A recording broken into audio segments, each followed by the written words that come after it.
Добре дојдовте во новата епизода на нашиот подкаст Зрак со доктор Марина.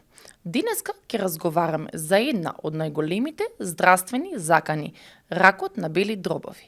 Ракот на бели дробови е број 1 причина за смртност од сите малигнитети. Денеска ќе споделиме една лична приказна и ќе разговараме за радиодиагностиката и исследувањата со позитрон емисионата томографија. Вечерва со нас е специјалист доктор Славко Тасевски од Универзитетскиот институт за позитрон емисиона томографија, Петскенот, и актуелниот градоначелник на општина Карпош, Стефчо Јакимовски. Добре дојдовте. Добре најдовте.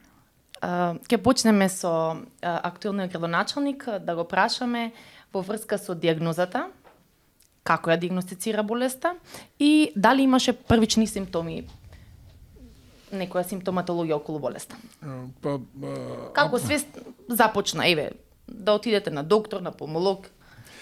Добро, да за гледачите да објасниме дека имав карцином на бели дробови.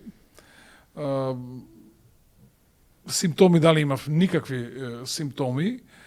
Една вечер кај мене имав двајца пријатели и разговаравме нешто. Најнаш осетив болка во десната слабина и тоа многу силна болка. Ги испратив нив, по испраќањето одам да легнам. Во било која позиција осеќам болка, дали на грб, дали на страна. Тоа сопругата ми даде некои лекови за болка и некако сум заспал. И утрото право кетоловски. Мене ме спаси тоа што имам медицинска култура. Так. Значи, кога има некоја болка некаде, треба да се сега оди што на ме преглед. асоцирало тоа? Јас како дете имам прележено пневмоторакс спонтан. За луѓето што се лаици, тоа е воздух на плуќе имав добиено и тогаш бев дрениран 79 година.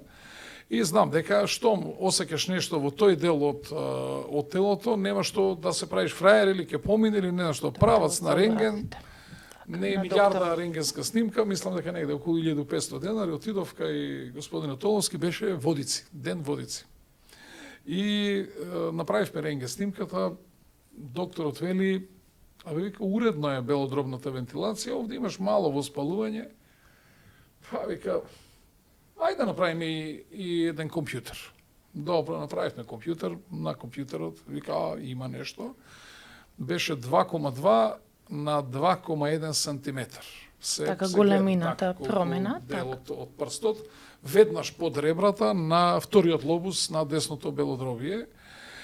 И рече, има срекна околност што е многу блиску до ребрата, ова е лесно операбилно и така натаму.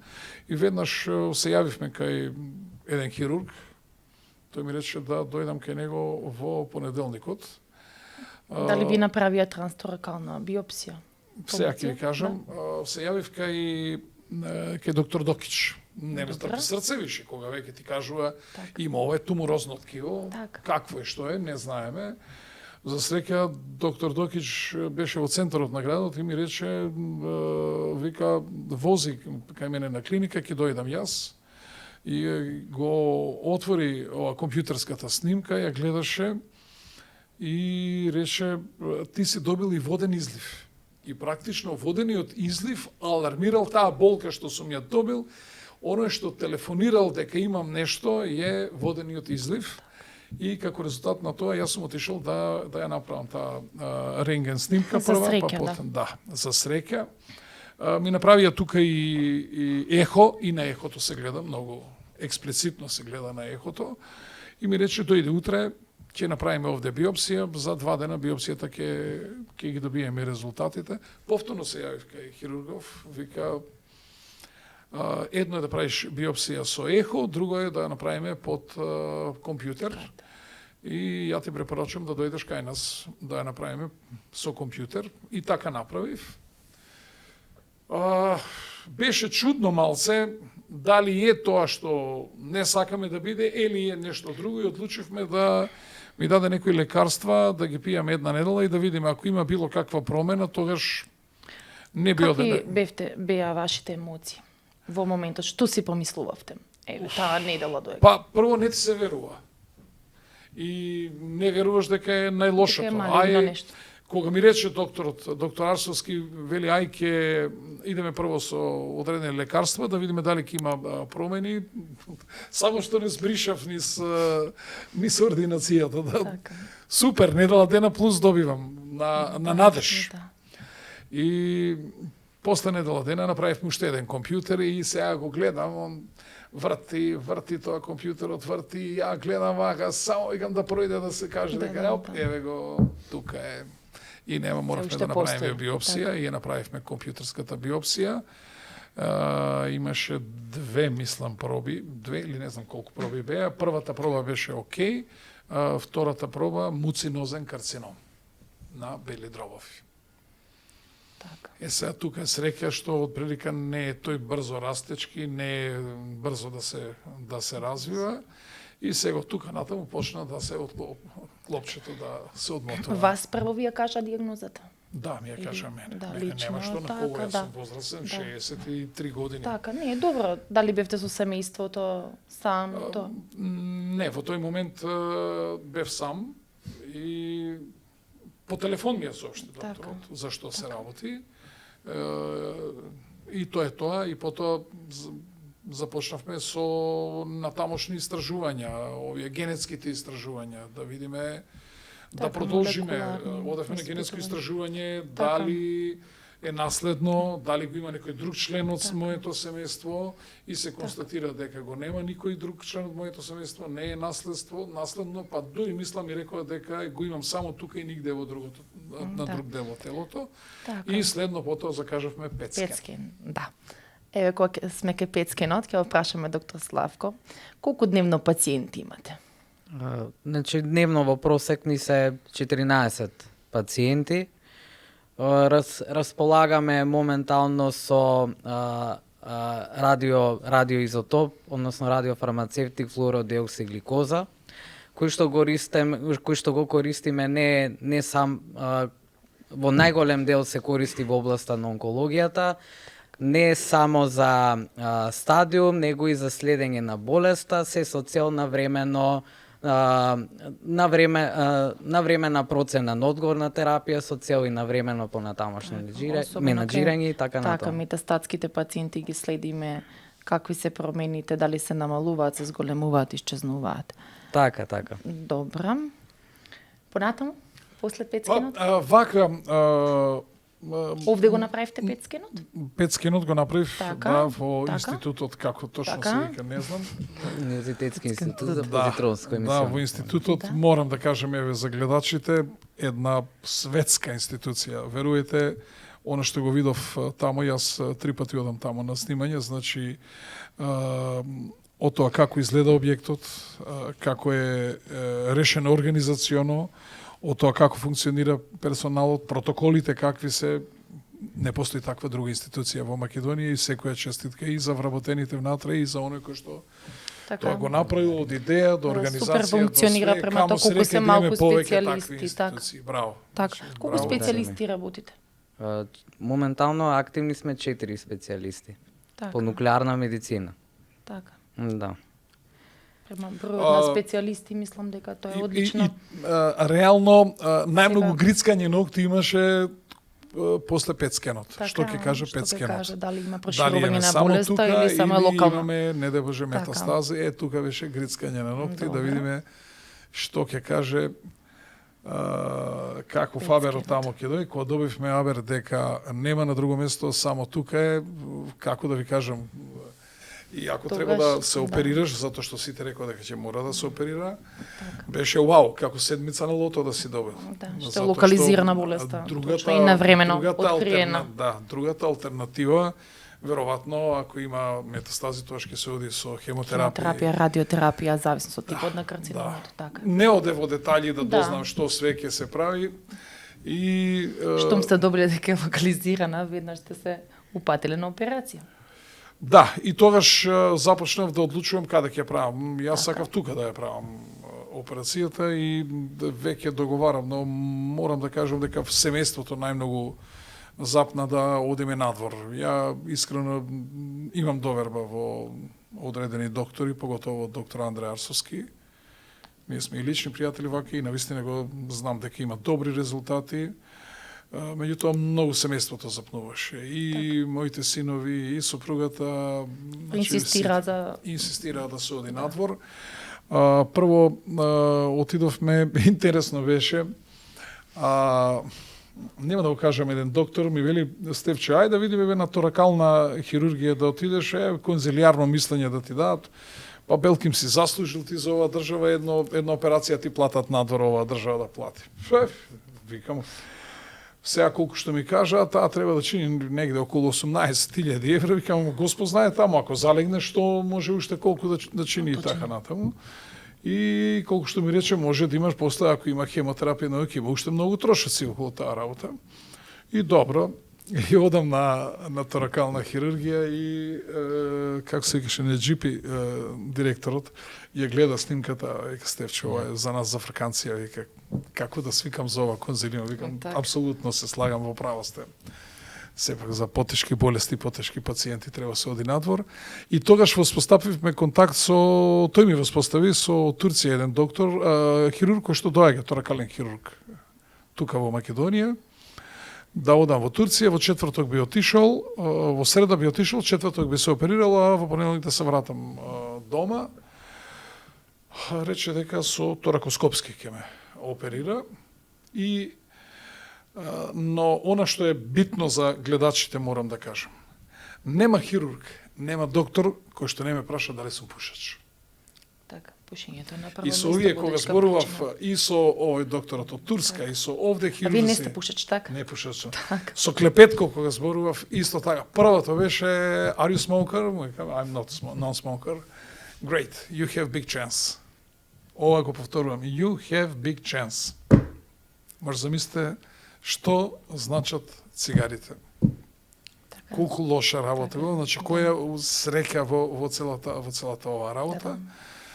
И така, полека стига патолошките резултати и закажавме да стапивме во контакт со доктор Клепетко во Виена. Имавме видео разговор со него. Со мене дојде и еден мој пријател доктор, и он разговараше. И тогаш разговаравме дека операцијата ќе биде торакоскопски, меѓутоа испадна дека класична операција. После тоа направивме и така одлучивме да одиме за Виена. Добро. Како реагираше фамилијата на, дали бевте исплашени од операцијата, сите вие, чувствата ваши измешани, што помислувавте пред операција? Пошто реално тоа е, мислам, голем, како да кажам, радикален третман, голем. Како не е радикален третман? Па јас знам, не едноставно се отвора плуќе. Да. И кога разговарав со докторот, тој ми рече дека ќе биде торакоскопски, и со овој од Турција што разговарав, и тој ми рече исто така дека ќе биде торакоскопски. Искрен да бидам, и во сестина доктор Зоран, како се ка радиолог е, колега ваш, он ми рече: Стефче, немој да даваш да те сечат, ова торакоскопски да се оперира. И јас инсистира, веројатно, значи едно е да имаш рез 5-16 сантима, друго е да има 3 дупчиња. И искрен да видам, добри пријатели сме со бившиот министар Владо Димов. Тој ми рече вака: ако е млад доктор, тој ги применува најновите методи. Ако е постар доктор, овој доктор што треба да те оперира, он е постар, он ги знае овие методи и ги применува, ама обично сите ние постарите си одиме на класично. На класика, и така испадна. Сега, како тоа, сите во шок. Интересно е што и кога на било кој твој потез ги гледаш дека они цело време под око те гледат како се однесуваш. Дали си клапнант психолошки, како тоа го чувствуваш, дали паѓаш во депресија. Там, како е, да споредиме.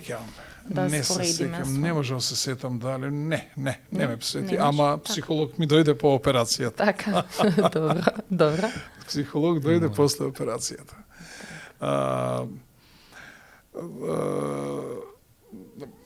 Кога ќе ти кажат дека, значи, најголем кураж ми даде доктор Докич. Ми рече: Стефче, кога ова ќе го изведиш, ти си практично здрав човек. Да. И веќе тоа морам да кажам дека голема сила.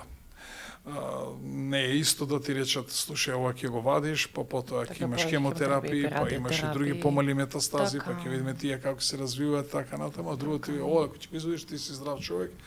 И тоа некако вака многу храброст ми даде. Семејството, прво се мислевме на кого, ја морам да кажам, еве и предгледач, мајка ми и денеска не знае. Така. Не смеевме да кажеме, интересно, летоска во село нешто работиме и ми беше Жешко и Соблеков маицата и мајка ми, што ти е тоа тука, што се? Викам, сум се изгребал, ајде остави веднаш Соблеков друга маица, а не ми текне Соблеков маицата. Значи, татко и мајка ми до ден денеска не знаат. И од нив криевме. Нормално, тој што најмногу се секира е родителот. Така. Син ми живее во Торонто, во Канада. Тој дојде вториот ден. Уствари не. Откако излегов, јас се оперирав во четвртокот, понеделникот ме пуштија, тој дојде во вторникот. И останавме ние до крајот на средната недела, зашто не можам одма да идам назад. И дојде и помалиот син, дојде на вторава сопруга Керки од Германија, така да еве една подршка значеше многу. Со мене дојде двајца пријатели со нивните сопруги исто така. Секако поддршката од семејството е најважно. И од пријателите, и морам да ви кажам со овој пријателот со Вајлето, кога бидејќи релативно блиску беше 10 минути хотелот до болницата, ја влечам по мене тоа куферчето и му викам на пријател, слушај, што сака нека биде. 63 години сум, децата веќе ми се гледа нивниот пат, се сум бил во живот, па сега бил Наполеон умрел, бил Тито умрел, бил на све си помислите. Па сега што ќе биде, тоа ќе биде. Нема, мислам, како да ви кажам, тргнав натаму апсолутно храбро, што е, тоа е сега. Предпоставувам дека ќе имам ден, два, пошто јас сум имал дрен кога бев дрениран од пневмотораксот, очекувам дека штом се извади дренот ќе биде полесно и така и отприлика беше.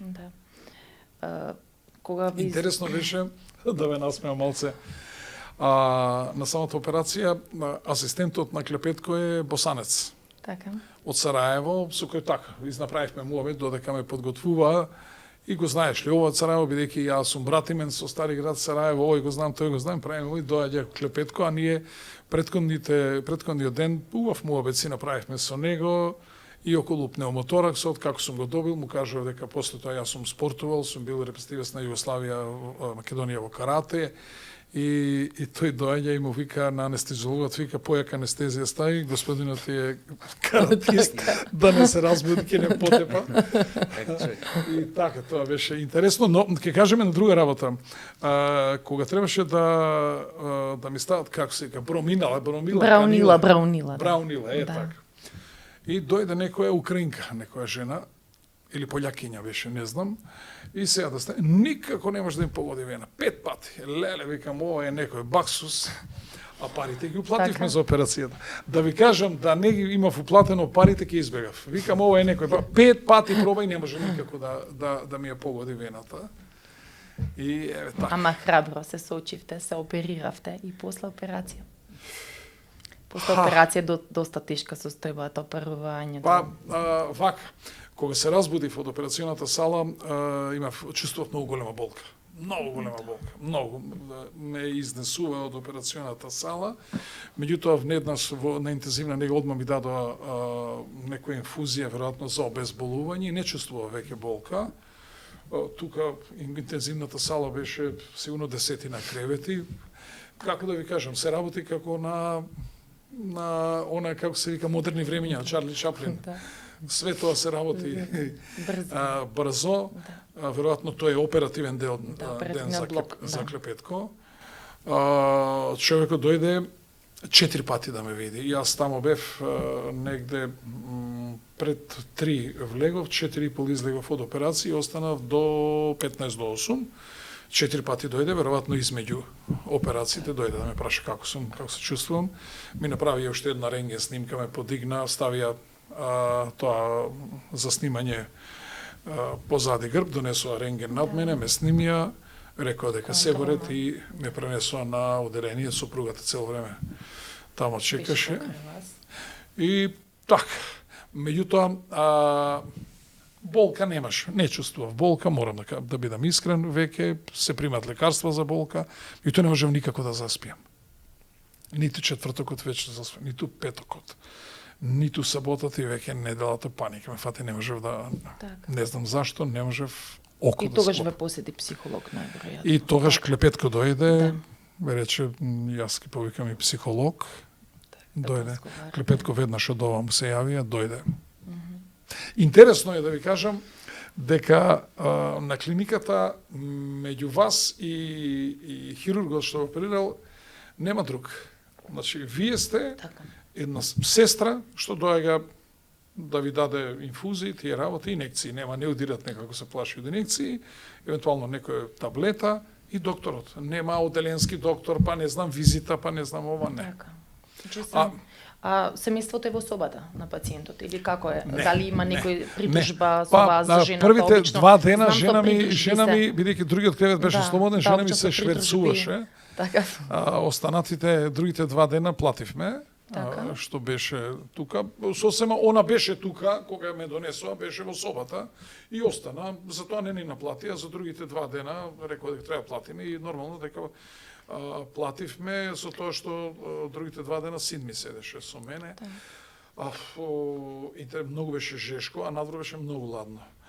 И интересно беше, ќе отвориме врата, ќе влезе ладно, многу брзо, за 3-4 минути ќе се стопли и не можам да дишам. Тоаш ми беше и цело време отвори, затвори праве, отвори, затвори. Многу ми беше битна помошта од сопругата, поготово од сопругата. Таа прва и втора ноќ, што да ви кажам. Така. Че тежок постоперативен период е тоа, доста. Па не е тежок, нема болка, ама некако имавме од собата, имаше ходник во кој што лево е тоалет, десно е купатило. И сега таму има грејење, ние овие радиатори ги затворивме, ама кога ќе отвориме вратата, ќе се олади, после ќе затвориме, а вратата од ходников од овие 2 простории отворена и од таму топлото веднаш доаѓа. Многу јако грејење и тоа ми создаваше одредени проблеми, додека после ни текна, после да ја затвориме вратата и веќе полесно беше. После веќе можев некои 3-40 минути да издржам без да се.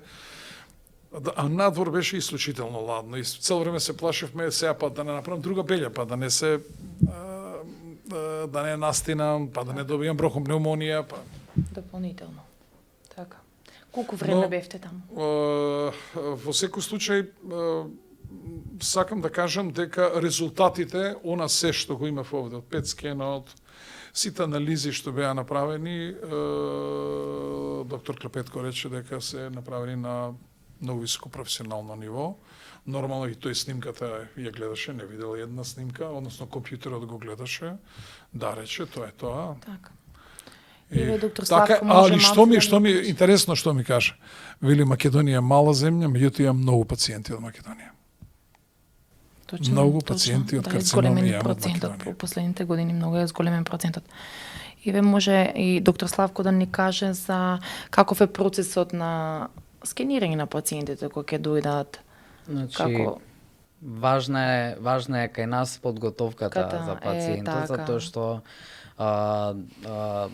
целата поента е да се направи квалитетен ПЕТ скен и да добијат пациентите релевантен резултат. Ние неколку дена пред подготовката ги информираме пациентите од прилика кога да дојдат, како да се спремат во однос на подготовката на пациентот. Значи, сега како и кај други диагностички испитувања, тука има исто така подготовка која што може да влие во излезниот резултат на ПЕТ схенот и при тоа ја користам оваа прилика да им укажам на пациентите да ги кога ќе комуницираат со нашите луѓе, конкретно нашите медицински сестри да ја следат постапката на подготовка за снимање. При тоа пациентите, значи, треба да бидат гладни минимум 4 до 6 сати пред да дојдат кај нас, значи треба да бидат само на вода. Тој ден избегавање на физичка активност и така натаму. Кој ќе го примат радиоизотопот, контактот, да немаат контакт, нели со бремени жени, со мали деца се препорачува. Така, да. Во тек на 24 сати, така? Да, препораките се тие.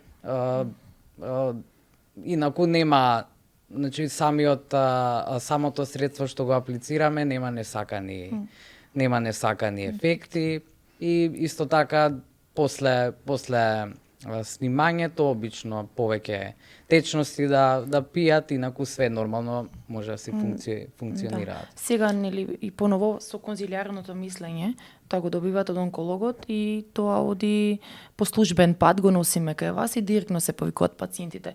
Не е како што беше порано да дојдат па да чекаат конзилиарно мислење, туку директно ни ги пуштаат термините, ние ги добиваме термините, значи директно се ги закажуваме пациентите и по службен пат сите конзилиарни мислења за пациентите во текнување одат таму и директно им се јавуваат и контактираат во Петскенот, што е сега за сега одлично. Оно што сакам да кажам, кога сум правил, да речеме, магнет или па и компјутер, некако ми траат подолго. Кога нив траат прилика 40. Ова трае релативно кратко, 23 до 25 минути, мислам. Па снимањето е толку, инаку целата процедура севкупно е од прилика саат и пол. Да. Прво се ублизгава таа течност и треба саат време да останеш, па потоа идеш на снимање, ама самото снимање на апаратот мислам дека негде 23 минути трае, што релативно кратко, не е долго. Јас кога сум правил, мислам дека за колк магнет правев, леле мајко, 40 кусур минути во една положба да не мрдаш, магнет што е најкомплициран, да. Да, најкомплициран, а колкот ме болеше и тоа, мораш да бидеш оптегнат. И сега, како ти си оптегнат, тоа уште повеќе боли. Така. И таа во иста положба 40 кусур минути, што да ви кажам. Не, овдека не е. И згора на тоа, самиот апарат како изгледа не ви создава клаустрофобија.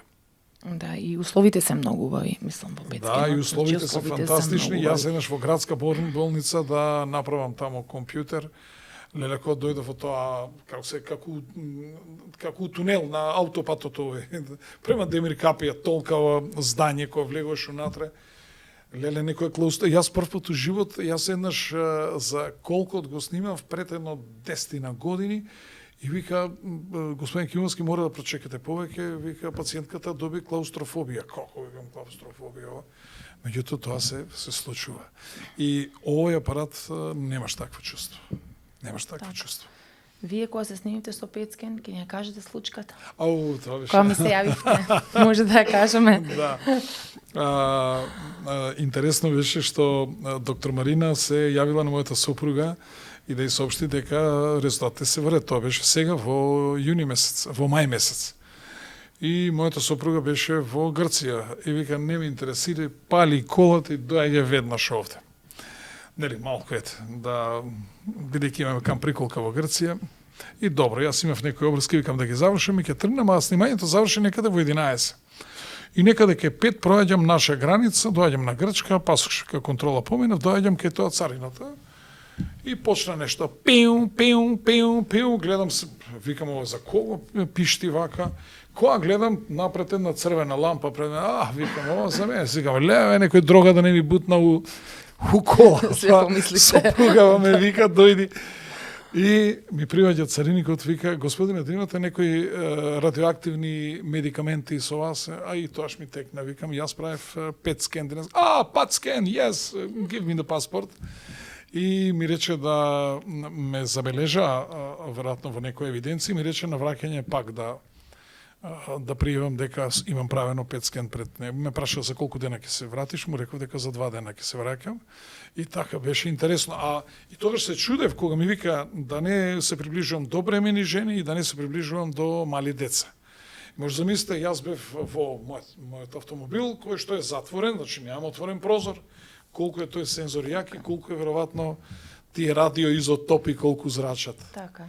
Колку не пуните таму со само не знам ураниумот дали е руски или како е афрички. После операцијата немаше потреба, нели, од хемотерапија, беше ран стадиум, само редовно следење и Да, за и среќа воопшто хемотерапија. За среќа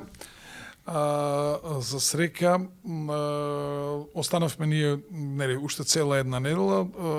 Јас прво морам ова исто интересна случка со доктор Клепетко, кој што е извореден и како човек и како хирург, верувате цел Балкан иде кај него да се оперира. И тоа беше значи јас се оперирав четвртокот, не петокот, саботата треба да ми направат рентген снимка. Контролна рентген снимка и нормално во количката носат, така, со тоа дренот тука до тебе. И ние одиме од нашата зграда, па има некој поголем ходник, па се спуштаме во другата зграда, ама така се прави цел круг, се спушта надоле, во подрум треба да. И кога стигнавме таму, гледам Клепетко и он таму, вика 40 минути ве чекам, зошто толку доцните? Што не го донесовте порано пациентот, ме снимија. Снимката веднаш излегува интересно обично, како на хартија вака. Снимка не е како овие наши што се некако пластични. Да. На хартија обична снимката ја гледа, вика екселент, супер. И зима Клепетко и зима количката и ме бутка. Ама викам, професоре, ме молам, оставите ме. Кај брзам ја? Не брзам нигде. Што правам овде? Ја ќе седам у количкава, ја ќе лежам у креветот. Не е проблем, викам. Седи. И сега зема, тој 70 години има, јас 120 кила, и зема сега на угорница, и тој ме бутка цело, ја цело време го молам, ама оставите ме, ќе дојде болничарот, ќе земе, ќе го донесе другиот пациент, ќе ме однесе. Не. Ме избутка до горе, и се излегуваме од таа зграда кај што се прават овие контролни снимки, компјутер, пет скен, значи комплет сето тоа е доле во подрумот сместено. И кога вида од рецепцијата дека Клепетко ме бутка, како срипаа тие да бутка, тој ме рече, не, оставите, јас ќе го однесам. Во лифтот исто, кога дојдовме на нашиот спрат, на 6-ти спрат, исто таму од рецепција две овие медицински сестри, и тие станаа, вика, оставите ме, јас ќе го однесам, ме однесе до мојата соба, буквално тие на нозете што се тргаат за да можеш да станеш од ова, како се вика, од количката, ме ги тргна, ме фати за рака, полека за глава ме фати за да нели легнам од телетувањето. И така, сакам да кажам, еден извореден однос човечки. Човечки, да. Пред се човечки за Секој едно име од доктор светска треба да има, класа. точно. Да. Сакам што во тој момент такво внимание многу значи. Точно. Прво многу значи кој ти рече веднаш снимката е топ, одлично, и второ самиот тој однос на докторот, значи и тогаш тоа беше сабота, неделата кога го повикаме, викаме, ја око не сум склопил и му кажуваме, жена ми даде диазепам за спиење. Да. Диазепам. Диазепам, вика, кој ти дал? Жена, како сте смееле, вика, да пиете? Да дава, па викам, ние без за ординира спиење, доктор не смеат таму, не. Вика да користите. Тука кај нас, да. И викам, докторе, дај чаре, ја нема шанса да заспиам, викам. И тогаш ми викна и некој психијатар, тоа од друга клиника дојде, тука нема на клиниката. И веќе во понеделникот не пушти, отидовме во хотел. Вторникот дојде и син ми, веќе беше дојден и помалиот син, веќе дојде синот на керката на супругата. И така сите бевме заедно во хотелот и ги чекаме резултатите. И во вторникот отидовме со син ми да видиме резултатите, што, како се викат овие анализите, патолошките анализи. И Клепетко вика, нема ништо на лимфните јазли, нема метастази, нема ништо. Овде завршува лечењето, ќе дојдеш на контрола. Викам, хемотерапија не рече, нема таква. Активно следење, да. Морам да кажам што видов разлика. Овде сите хирурзи ми велеа дека после операцијата, без разлика дали има лимфни јазли, дали нема овие метастази, дека задолжително е да примам хемотерапија. Адјувантна хемотерапија. Не, тоа оди по протоколи. И сега јас го прашувам нормално, имајќи ги тие информации, го прашувам на докторе, вака и вака, кај нас викат, вика како превентива, ако немаш. Тоа зависи од големината на туморот, од други работи, од лимфните јазли. Никој не знае во иднина дали ќе имаш или ќе нема, тоа ќе кажат контролните 5 скенови што ќе ги правиме. Така, сега сме на активно следење, веќе колку години? Да, па јас се оперирав на 23 февруари 2023 година. Така. И сега треба во ноември да правам контролен петскен. Да, и потоа да одам со резултат. Како се чувствувате пред да правите петскен? Па не е пријатно. Морам да кажам дека дали се плашите, има страв во вас? Не, нема страв, неизвестност, нормално дека постои неизвестност. Каков ќе биде резултатот? Ви вака сте храбар човек и све тоа. Па да. Еве вака кога ќе треба за своето здравје. Знаете што, јас ќе цитирам мајка ми, кога бевме ние мали, мајка ми секогаш викаше ако нешто треба се случи, на мене нека ми се случи. Јас сега имам деца, имам снаи, имам еве и внук. Так. Дај Боже ќе биде и од другиве деца внуци и викаш ако се случи било што, нека ми се случи мене, нека бидат живи здрави децата. Така. И тоа ве водеше така храбро да се борите, цело тоа станете време, да, морам да кажам дека едно 15 дена покрај тоа што бев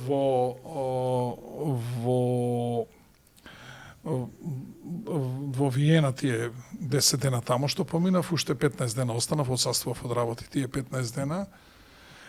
Можев да одам на работа, да, нормално, телефонот цело време функционира. Цело време телефонот функционира, но присуството на работа не бев присутен, избегавав за да не добиам некоја настинка. Да поминам првите тие 30 дена да немам некоја настинка. Сега сакам уште една интересна случка апропо доктор Славко како радиолог веројатно квалитетен.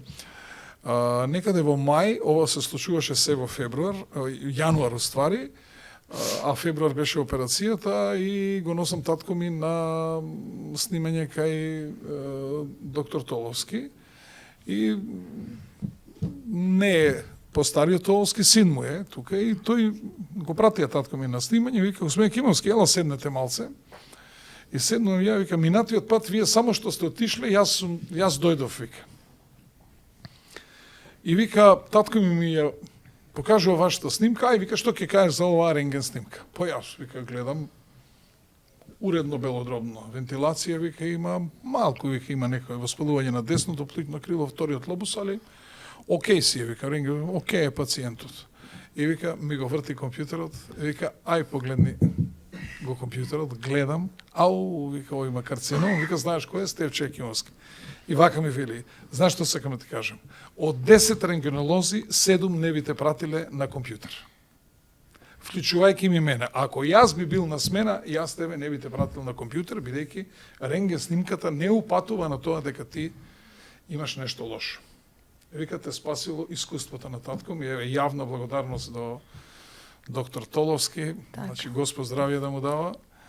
Искуството си искуство, секогаш викам, во секоја работа, во секоја професија, искуството не се учи на ниеден факултет и ете тоа, значи, како да ви кажам, кога сака да биде добро, од сите страни ќе те сардиса добро. Кога не ќе, од сите страни ќе те сардиса. Така, на време откриено локализирана болест, на активно следење, тоа е најважно. Сте имали среќа, можем да кажам. Како не, тоа е голема среќа. Знаете што, јас оперирав гист на желудец и тоа, бас ова што сакам за гледачите, што е битно.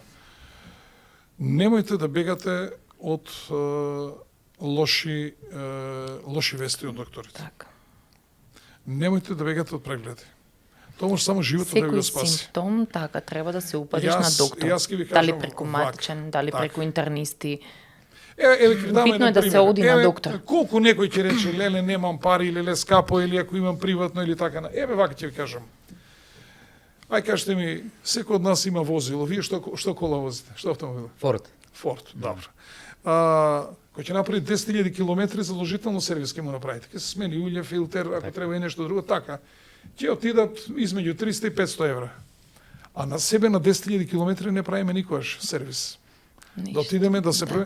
Дури ни е тешко една рентген снимка од 1500 денара да направиме. Така. Ќе се оправдуваме, треба да да чекам на лекар, докторите се најлоши пациенти, да. Значи, што сакам да кажам? Од се треба да се откаже човек, ама тоа не треба. Јас направив, морам да кажам, ради колоноскопијата ми беше непријатно тука да ја правам и отидов на некој менаџерски преглед во Словенија, на Блед се правеше 2014. Природата на работа нашата е сепак малце стресна, има и нервози, има и се. Претежно седиме, после малце ќе каснеш повеќе. Јас мислам дека кај мене добра особина е тоа што не сум пушач и што алкохол не пием. И тогаш на гастроскопијата ми најдоа ГИСТ, гастроинтестинален тумор. Влегува уште еднаш, констатира дека субмукозно, само на слузницата, дека не го зафаќа мускулот. После тоа бев во Белград, кај Предраг Пешко. Тој е академик Предраг Пешко, за да се оперирам, да го каже и тој своето мислење. Овде исто со доктор Пановски се договоравме да се оперирам, али они предлага, значи, операција, сечење на тој дел од желудникот. И морам да ви кажам, случајно сретнав еден хирург наш овде од клиника, Огнен Костовски, тој ми рече: Стевче, ама да знаеш, тоа и се повторува. Прашање дали треба да го сечеш. И тогаш академик Серафимов ми рече: јас ќе ти кажам, кај ќе одиш, ме прати во Нирберг. Искрено да бидам, не беше скапа операцијата, 920 евра, го извадивме преку усната шуприна, влегоа, го извадија, сакам да кажам, еве, а Господ знае тоа, ако не сум го видел, тоа ќе се развивало, ќе пробиело во мускулното ткиво на желудникот. На времето што сте отишли на време. Денеска правевме колоноскопија, јас и супругата. Така. Денеска правевме колоноскопија, зашто супругата правеше гастроскопија пред 10 дена и баш доктор Василевски вика: ти колоноскопија, дали си правил? Викам 2010, треба да си направиш. И еве денеска направив. Дека после 5 години. А тогаш кога бев во Словенија имаше колку беше, некои 3-4 милиметра, имаше мал папилом. Се мислеше докторот дали да го извади или не, или го извади. Сакам да кажам, тие контролни прегледи, таа превентива, човек не треба да се плаши. И сега доктор Неджипи, значи директорот на торакална хирургија, кој гледаше снимката, имав и постари 2 снимки, затоа сум предржал 2 пати корона. И ги носеви тие снимки, он ја стави едната и втората. Вика, втората, еве, веќе се забележува. Вика, дека, ама сега, вика, пошто знаеме каде. Фиброзно ткиво, мислам, дека беше, или каде имавте фиброзно ткиво пост-корона. За желудецот, да, тоа беше панкреасово, така ми кажа. А ова за плуќата. На белите дробови, пост-ковид беше тоа. Не имавте фиброза на белите дробови, баш во местото на фиброза беше промената. И он ми вели, еве, вика, значи, ако внимателно го гледал рентгенолог, значи, уште тогаш ќе се приметило и ова ќе се пратело. Така да, совет до сите, поготово за помлади, нема играчка со оваа работа. Да. Секој симптом, колоноскопија, гастроскопија, цистоскопија за проверка на мочниот меур за бешиката, па тоа не трае ни 3 минути. Безболно е. Да не се плашат. Да. Значи луѓето не треба да се плашат, тоа треба на 2-3 години, на 3 години човек да се издвои средства колку ќе треба или да се закаже, ако не брза, зашто? Закажи си на клиника. Имаш време да чекаш од сега за 6 месеци, за година дена биде нека биде, може да си закажеш. Не се чека, мислам, толку време, година дена. Па добро, ама ако ти е контролно, зашто да не закажеш? Да, со време ако се закажат контролните дебелото снимања, црево, тенкото црево, не знам, 12 палочно црево, слепо црево, хранопроводник, желудец, ждрело надоле, све кој ќе провериш. Доктор Славко сега може да ни каже која е разликата меѓу петскен и компјутер? Еве, многу пациенти имаме и не прашуваат често пати зошто јас не правам петскен, правам само компјутер. Малце околу предностите на петскенот, како и пациенти треба да се прави почесто компјутер, како и треба петскен. Па вака, Затоа што границата, мислам, измеѓу пет скенот и компјутерот не е толку голема како што они замислуваат. Обично пет скенот ние го даваме кога нешто не ни е јасно на компјутерот. И тоа сакам да им дадам до знаење на пациентите дека не е индикација секој пациент да прави пет скен. И сметам дека докторот треба да реши кој пациент има, има индикација за да се направи, а не јас сакам пет скен.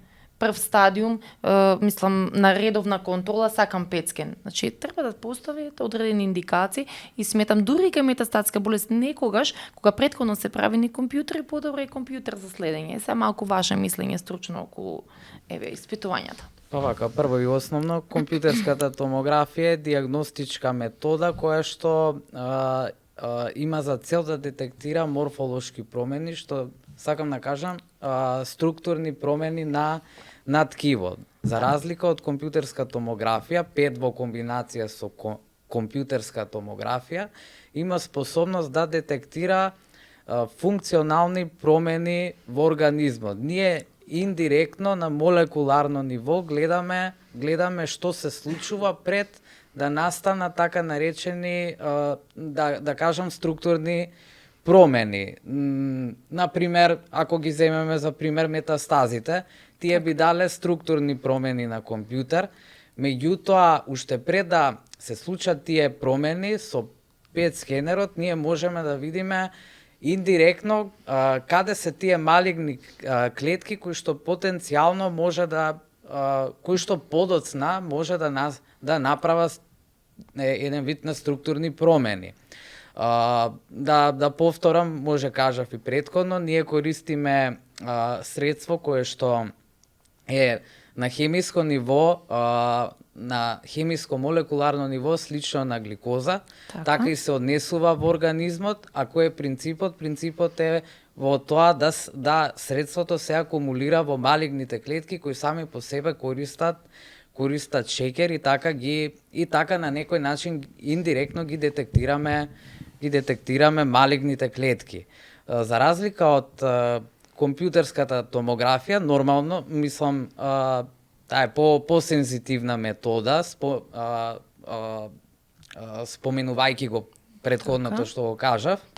Меѓутоа, не секој пат, како што рековте и вие, не секој пат, не во секој случај може да се користи. Поголемо значење има ради сензитивноста во навременна детекција на евентуално присуство на метастатски депозити кои што понатаму би влијаеле во пристапот кон терапијата што треба да ја прими. Така, и одговорот од терапија. Така, да. И меѓутоа не секој пат, пак ќе кажам, не е секој пат тоа што го гледаме е малигно, ние самите Да, често пати свети, како што викат пациентите, овде ми свети, али тоа не е малигно. И тоа сакам да им кажеме, дека не е секогаш пет скенот тоа што ни е водилка. Значи, некогаш и компјутер е нешто што треба да се направи. Што сите се на тоа, јас сакам пет скен, слушам некој направил пет скен. Значи, не е секогаш пет скенот правило, дека е малигна клетката. Значи, зависно колку прифат има, така? Секако, да. Освен FDG, некој друг имате радиоизотоп? Па, планираме во наши планови во иднина се да воведеме други радиофармацевтици. На пример, за карцином на простата, да, конкретно, они бараат пет скен и сега често пати ние докторите му патуваме дека тој радиоизотоп не е за карцином на простата и за неуроендокрини тумори. Секако, затоа што постојат некои видови на тумори кои што не го акумулираат нашето средство и едноставно не е нашата метода не е соодветна за таквото снимање. Наместо нив има може да се користат други методи, посоодветни. Сега давам пример магнетна резонанца, можеби некаде скен на коски, конкретно за на карцином на простата. И во теке, значи, пет скенот ипак е, да кажам, по нова метода, има некои работи кои што се уште се проучуваат, каде е неговата улога во разни типови малигнови, меѓутоа е сензитивна, е супериорна, меѓутоа не секаде. Си има индикации. Не секаде си има точно, си има каде може да се примени. Така. Да, ова ми го потврди и урологот, дека за бешика, за карцином на бешика, на простата и така натаму, дека ово петскен, ова што го правам, не може да ги даде тие резултати, дека треба друг реагент да го речеме. Да. Го немаме, да. Еве причина повеќе зошто треба повеќе да издвојуваме средства за здравството. Така. Треба све да имаме. Точно. Што има развиениот свет. Така. Почнувајќи од тоа дека имаме само еден.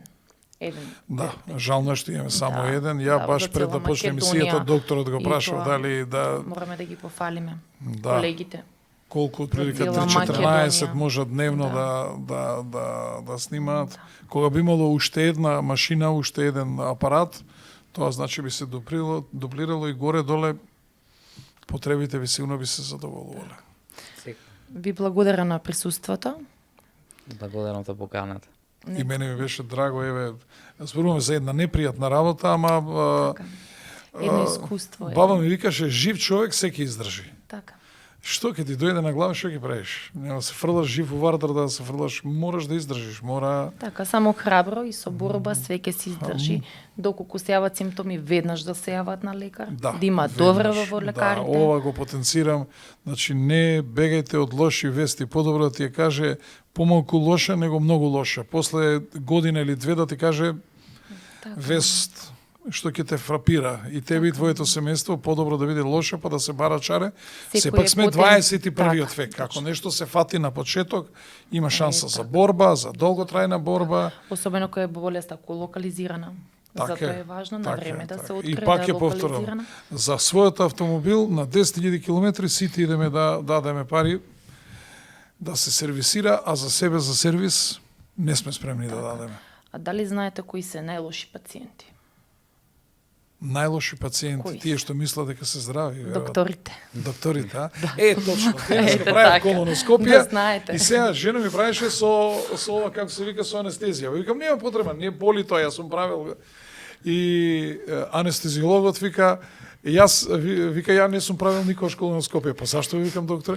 Кој ќе да му пензија ќе правам? Викам, добро, награда ќе ви да. Докторот, значи анестезиолог никош не направил колоноскопија.